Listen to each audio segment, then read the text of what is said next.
Is there such thing as too much rest? Let me elaborate. For the starters that have been out for the last 2 to 3 weeks, do you think they will get some first quarter snaps to ramp them up for the playoffs? Before you answer, because I want you to answer first, I love the way he asked that question. It's almost like he knew we were going to interrupt him. Let me elaborate. Like, hold on. Shout out Ryan Kennedy. For knowing.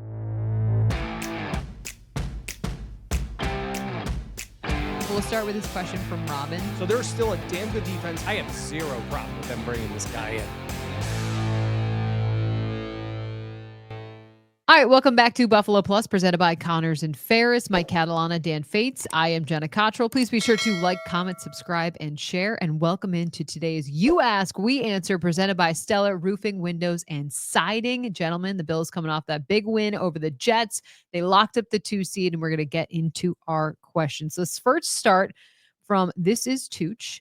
Since the team can't rest everyone, which players are you okay with playing in a meaningless game against the Patriots? And who do you think needs the rest the most, Michael? Well, I don't know if Josh needs the rest the most. He's just too important to have on the field. There's in a hot this take game, for you. right? So obviously it's him. I think Breaking Dion news, needs Mike the Catalana rest. thinks that he needs rest. No, I mean, he's saying who's the most important. No, I know think you're Dion saying. needs the rest. Yeah. Yes. I think I would say as many O linemen as you can, but Dion's the veteran there. He's played all year, basically pretty much every snap. Like he's come out briefly. Yeah, I would say he is the guy offensively that I would be most saying, okay, I want him out of the game. And then I would say, I mean, you can pick any other player. James Cook. There's no reason for James Cook to be playing in this game. Yeah. Because of the amount of snaps and the importance to the player. On the defensive side, I would take Ed out of the game. I would take Terrell. Yes. Yes. I would say Bernard is another guy. Yeah. That's an opportunity where you get to see other guys and see what you have. We're going to see more Codrington playing cornerback. We're going to see Kyer. We're going to see Ingram, things like that, which you can kind of see their depth. Dion's come out of games when Josh has come out. So for whatever times Josh and Mitch has gotten time, I think that Shakir needs rest. He's been beaten up. Think about that. I think both tight ends need rest to give them, so you can play Quentin Morris and give Zach Davidson snaps. Yeah. So those are the ones where I'm looking at going, who are a lot of guys that have taken a lot of contact, a lot of the physical wear and tear on the season, and where can you rest those guys? But I still think Mac Hollins can get reps. I think guys like Keon reps. Should get reps. Amari takes it off. Yeah. But yes, some of those other guys that I look at could use reps actually, as compared to other guys that need the rest. I don't know if you mentioned Spencer Brown, but I think he is someone that should get a little bit of rest. Yeah. Yeah. I don't even know. I should know how many O linemen are on the practice squad. I guess we'd have to, if we take a look at it. But so I imagine Granger will start at center. It is very funny seeing on like the inactives on game day and like which guys are on the active roster. Everyone has the same font, and then Cedric Van Pran Granger is like the teeny font because they have to fit his name. And it just cracks me up. Should the right guard get Cyrus Torrance should absolutely. Man, you are on it every time. I have to think he last year. I think he played every single snap. Yes, he did. So which is incredible. He could use a break. This actually leads in well to the question from Ryan Kennedy, 8793. Is there such thing as too much rest? Let me elaborate. For the starters that have been out for the last 2 to 3 weeks, do you think they will get some first quarter snaps to ramp them up for the playoffs versus letting them rest the additional week and have them come in cold for the wild card round? Before you answer, because I want you to answer first, I love the way he asked that question. It's almost like he knew we were going to interrupt him.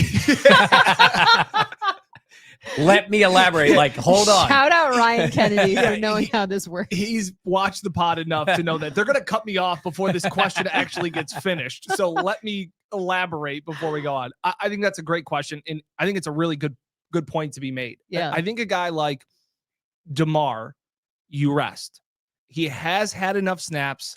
I'm confident that he could use extra time off. Some of the other guys, I guess I'm trying to think of, like Smoot could use some snaps. Yeah. Dwayne Carter could use some snaps. Yeah. Like those guys I'm looking at more of, they could use to dust off some rust, haven't had as much experience in the grand scheme of their careers and in the look of this season. Yeah. Those are guys I'm more interested in. And I think for Rap, you rest him. So he doesn't hit people. Yes. Yes. For his own good. Well, Yes. Ryan Kennedy follows up and says, Milano looked much better, hoping he plays next week on a pitch count, which I think is, I agree. I could definitely expect to see that. But what about Hamlin, Rap, and Jenna's boy, Micah? If Micah's out there, I would expect him to play a substantial amount. A good chunk of that game. Yeah. Do you take Micah and throw him out there for 70 snaps? I don't think so. I think if he plays, it's 25 snaps. You just want him to get some time. I don't think you want him to go out. He hasn't played a game. Now you're going to play him. Yeah, I see what you're saying. Like, maybe he plays. I'm starting to wonder if he's going to play at all. If they haven't gotten him on the field. Wouldn't that be hilarious if we've talked all season about Micah coming back and he comes back? We haven't. Okay. Our good friend Matthew Beauvais I would say if our great friend Matt Beauvais. Beauvais? Beauvais. Hey, Beauvais. That might be a nickname. I give it Matt Beauvais. Yeah.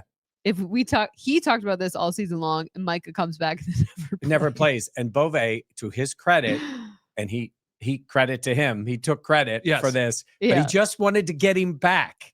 He didn't say how much he was going to play. It was just like Micah's going to be back. So he was back. And that's happy fair. for Beauvais for Micah. Like it was that's what it was. Also, we didn't talk about it in the podcast. We probably should have mentioned it. The curse of the shove. And I just want to provide a little bit of context to that. It was 20. I don't know. 16? I don't know.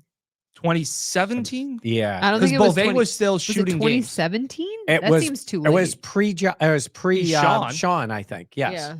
Packers were in Buffalo playing a game. They're walking off the field after pregame warmups.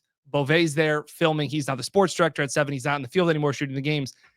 And Rodgers straight up pushes him to get out, pushes Beauvais out of the way. Yeah. Since then, Rodgers in Buffalo has a lower than 50% completion percentage. Right. Has 6 turnovers, 1 touchdown, and he's 0-3. Yeah. I mean, Look at Bakari Rambo intercepted him twice. Yeah. Hey, Bakari Rambo. Hey, what a great pull. Yes. Hey, Rodgers, pushed the wrong guy. I'm just gonna put that out there. We stand with Beauvais. Beauvais. Hey, Beauvais. But yeah, he was, again, it's been a good year for Beauvais. He gets Hyde back and he gets more time to take a victory lap over Aaron Rodgers. Aaron Rodgers. I just, somebody was commenting multiple times, like, seems like Mike hates Aaron Rodgers. I mean, come on. He is a very dislikable player. You know what? I just hate the smugness. I have very little tolerance for people being smug. And I feel like he acts like he is the smartest man in the room. And frankly, I just think that it's obvious to me that his teammates gravitate away from him. Yeah. And I think that says a lot when there's so many different personalities on a team. And it seems like all of those personalities really don't like one. His numbers are absurd for his career. Tremendous. One of the greatest. First ballot Hall of Famer. Gold jacket, the whole thing.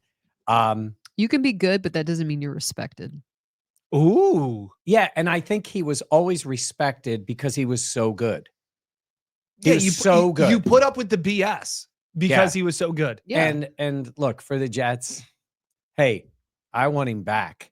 Bring him back. Oh, yeah. They have a terrible culture. And I think Rex's name keeps coming up again. That's the only way I could see them bringing him back, is a guy like Rex who would just let him run wild, do whatever he wants. And it's funny that people think some coach is going to tell him what to do. It's not going to happen. There was also a comment, garbage something was the username. He said that we were too much fanboys after the Bills win on our last video. If you haven't seen that, appreciate all the liking, commenting, and subscribing. Yeah. I guess because the Bills only won by 26 points, we'll be more critical of the Bills the next time they're up 40-0 and beat a division rival. We'll be more critical. I didn't see that. Were we critical the week before when they barely beat the Patriots? I think we were. Isn't that something? We have to be more professional. But honestly, but I don't get in the weeds of the comments, guys. We can't go to the mud. We can't go to the mud. Yeah. I'll go in the mud. Okay. All right. Next question from Steve Sutton, 2252. Will we see the defensive ends more in the playoffs? Who are the rookies excited for Solomon and the other rookie? Who are the all right? You know what? Well, let's Here we go, Jenna. No, that's how it's written. Who are the rookies excited for Solomon and the other rookies? I believe it'd be which rookies are you excited for? Got it. And see, this is good. You can. And will we see defensive ends in it's the a dyslexic comment, and I can read it perfectly. Ends? I think what it is like, will we see the same play that we saw? Like, obviously, Greg Rousseau had a nice game. You saw Von Miller get in the mix. I guess the overall question I think of when I look at this is just like the defensive end got a lot of really great pressure yesterday. Yeah. How much do you think that's a jumping off point for the group, or do you think it was just kind of a flash in the pan? Well, they need it. Right. They need, when I say this, they need it in maybe even in a moment. You know, it's funny. I was watching Von when he ended up getting that sack. And I think, you know, I try to stay pretty quiet during the game, but I think I might have mentioned it to Jenna. This is when you need a defensive end. Yes. To go after just make that play, just end it, like end whatever they were thinking. And Von knew it. At that moment, he's like, I'm coming and I'm getting him. And he did. And it was sort of like old Von then. And I know they don't have a good line and all the other stuff. But in that moment, he's like, I'm ending this here and I'm taking care of it. And he did. And that's what you see in a game, especially in the playoffs, even if it's Joe Burrow or whoever it is. Like, that's what I want to see. It's great. Set the edge. It's great to do all these things. But in the playoffs against some of these quarterbacks that can really play, sometimes it's just getting them to the ground in a big moment. And there wasn't a specific big moment in that game because they dominated. But it's nice to see they have, and especially at home. They get cranked up at home, and it was good. So you're right. I mean, AJ made a huge play. Like, they just blew by the guy, safety, and Von's sack. And them getting to him, I think, was important. But I don't know if we're going to see that play in, play out, but it's nice in moments. I have a question from at. Oh, I want to just go off that a little bit. I think the Jets' offensive line is bad. They were injured. They lost Morgan Moses. They were bad. Von, you know, pancaked the guy in his sack. I don't think that right tackle, whoever he is not a solid. Right. If you're the backup for the Jets' offensive line, you can't be that great. But I know the question because it goes off of when they don't get the pressure, Mike, like what you're saying. It reminds me of the Rams game when they just let Stafford. They weren't even in the same area code as Matt Stafford. And that was when we did that video and you guys were there. It was reminiscent. It was a little PTSD of the playoff games when they were never in the same area code as Joe Burrow. And they weren't, when Mahomes has picked them apart, they haven't gotten any pressure. So I understand that. I do think, though, it's not necessarily, okay, this is bad offensive line, so they played good. But I think that confidence is a hell of a drug. And Ed talks about ODing on it. Like, use that. So even if you go up against a better offensive line, if you think you can get there, instead of like, I really hope we can get there, I'm not sure. I think that mentally is a big, big factor into it. So hopefully that is a little bit of a jumping off point, even if it wasn't against a stellar offensive line that you can say, hey, guys, look at us. Look at what we did. Look at the stats. Yeah, like, it changes the approach. In the mindset. And it's not always sacks. It's pressures without sending extra people. Because if you're playing Burrow or Mahomes, they're so good against Lamar. the blitz. Yeah. Well, Lamar beats you in so many ways physically. Those other guys, it's a little more of the, especially, I mean, Burrow just knows where to go with the ball. And obviously, we've seen what Mahomes can do. You send that extra pressure, boy, it better get there because they know how to beat it. So if you can get there with the defensive line, where at least to put the pressure on them, it's a big, big difference. All right, this next question coming in from at Jenna Cottrell 17. Oh, I'm just kidding. It's my question. Do you think the Bills relied too much the defense on big plays, big turnovers, things like that? Is that something that worries you going into the playoffs, that it's kind of feast or famine in that way recently? Does it worry me? Well, I guess I want to see them be better against the run, like especially if they're playing Baltimore, right? And all those kind of things. I love the fact that they can take the ball away. I mean, some teams are, look, I don't love the Steelers as a team, but man, that team will go get the football. They will make plays. I like seeing the Bills take the ball away. In the NFL, good offenses are going to move the ball on you. Can you make a play? Can you go get it? And it's funny, from the Bills, it seems to come from, like yesterday it was a deflected pass and an interception. It's funny the way the interceptions have gone. I mean, if you'd have said Austin Johnson's got 2 and Jordan Phillips has 1, is hilarious, but they all came from deflected plays. So I do like the fact that this team has it in them to take the ball from other people. Yeah, I think that fans understandably get worked up when you see a team driving on them. Yeah. But to Mike's point, like, they're good offenses. They're going to move the ball. Yeah. So to not overreact, I think what I have had a lot of confidence in this year is the Bills' red zone defense. It's defend every blade of grass. They've done a good job of, like, 7 versus 3 is a massive difference in low scoring playoff games. So I don't expect really any defense. The Chiefs defense is probably playing the best right now. The Ravens are playing a lot better with Kyle Hamilton playing more of that safety center field spot for them. But you're going to give up points, and you have to understand that that's okay and kind of be resigned to that fact. It's the matter of, it's kind of like the Lions game. Don't look at the end result necessarily as much as what they were able to do at points. It's going to be get a few punts, force the turnover. Yeah. Like, so I'm not, and turnovers come in bunches. So maybe this is the time of the year where the Bills start piling them up. They seem to be contagious at times. So maybe that's a good factor to it. It's a mindset too. We're taking the ball away. Yeah. And I really do think this team has it. And I think it starts with them, honestly. I think it starts at linebacker now. I think it used to be more maybe at corner or safety. Yeah. Secondary. I think Bernard has a lot to do with it. And if Milano is really coming on, the two of them together is impactful. All right, last question real quick from Eel1378. With a meaningless game left, hand out some Buffalo Bills superlative awards. MVP, I think we know, but I'm going to truncate this question because we're going to do MVP and superlatives after the season. I mean, MVP we know, but superlatives after the season. But I want to know from you guys at this moment, who do you think is the most improved player this season? Dan, do you have a thought? I have one. Do you want me to start or do you want to go? No, because I think we have the same one. I'm going to say Christian Benford. Oh. I think he's been good. I think he's really good now. I think he's their number 1 corner. He's going to get paid.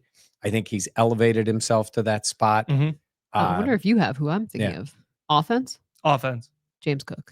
Yeah. Yeah. I think that way that he's elevated his play, shoring up himself for the most part. He's become the weapon that I think they wanted him to be in the passing game when they drafted him. Yeah. And then he's had drops, he's had fumbles. He's been more dependable and has been a weapon out of the backfield when they've really when it's been kind of a muddied water situation of like, who's going to be that guy to really help Josh behind him.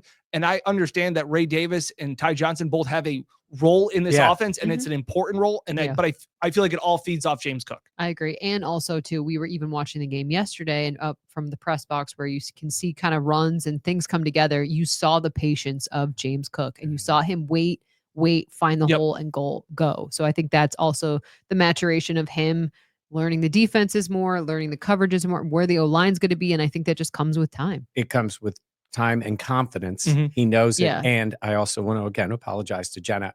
I say that a lot with James Cook in the press box. I'm like, there it is again, Jenna. There's that. And you're like, yeah, I know. I'm watching it right next to you. I thought of Kevin James. It's a tremendous screen. We're literally sitting watching the game. The game is Did you see that, Jenna? Did you see that? I'm watching the same thing you are. What I've been impressed with Cook this year has been able to turn runs that I thought would be -1 or none into 3 and 4 yard pickups. Even when I'm sitting there on the field and I'm going, oh, that run, that didn't go anywhere. 5 yards. Yeah. Massive. Yeah. Because for the longest time, what I always hated about the Bills running game was they would run it and it would be 2nd and 9. Yeah. Why are you doing that? 2nd and 5, massive difference leading into the next play in the series. And I think he used to do it when he would save a play. It was just his speed. He's fast enough. And now I would say it's his vision, his mind, his patience, and all those things. And the line they've gotten incredible in sync with him too. Yeah. So it's good. And I would also say, I think these wide receivers block better than they have in the past. 100%. We would hear all the time about it. And well, this guy blocks, that guy blocks. Great blocker. Matt can block because Shakir can block. They're impactful blocks. It's not like they're pancaking a guy at wide receiver. And give credit to Joe Brady for using Alec Anderson. I feel like that guy's on the field for 50% of the plays. They're always announcing him. He's wearing out the microphone and the ref's voice. But it's the point I always go to. oh, this wide receiver is such a good blocker. Do you know who's a better blocker? Every offensive lineman in the NFL. I don't care if you're the best blocking wide receiver. The worst offensive lineman is a better blocker than the best wide receiving blocker. Anderson got hurt, and they were like, he's been cleared to return. And I looked at Jenna, go, cleared to return to start a fight at some point in the game. Because he does. I was like, he's going to fight the entire Jets roster. Yeah, so good. Yeah, no. Yeah. All right. Thank you so much for joining us here on You Ask, We Answer, presented by Stellar Roofing, Windows, and Siding. That'll do it for us. Please be sure to like, comment, subscribe, and share. For Mike Catalana and Dan Fetes, I am Jenna Cottrell. We'll catch you next time here on the Buffalo Plus channel, presented by Connors and Ferris. Woo!